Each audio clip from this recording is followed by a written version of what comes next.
ഇനി നിന്നോട് ആരെങ്കിലും ലൈനുണ്ടോന്ന് വെച്ചാലേ എന്റെ പേര് പറഞ്ഞാൽ എന്തിനാ? നിനക്കെന്നെ ഇഷ്ടം എനിക്കറിയാം. അതിന് എനിക്ക് നിന്നെ ഇഷ്ടല്ലോ. ഒന്ന് പോടി എന്നാണ് പറയാണ്ട്. സത്യമായിട്ടും എനിക്ക് നിന്നെ ഇഷ്ടല്ല. ആണോ? എന്ന് ഞാൻ ഒരു കാര്യം പറയട്ടെ, എന്നെ ഒരാൾക്ക് ഇഷ്ടമാണ്. എന്നെ ഒരാൾക്ക് ഇഷ്ടമാണ്.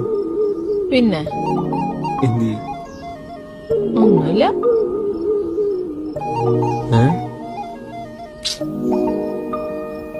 നിനക്ക് നീ കുഴപ്പമുണ്ടോ? എനിക്കെന്ത് കുഴപ്പം? കുഴപ്പമില്ല. എന്നാ ഞാൻ അവളോട് ഇഷ്ടം പറയട്ടെ. വേണ്ട. അതെന്താ? എനിക്കിഷ്ടല്ല. ആണോ? അപ്പൊ ഇനി ആരെങ്കിലും ലൈനുണ്ടെന്ന് വെച്ചാൽ പറയും. നിന്റെ പേര് പറയും. ആണോ? പറയൂ.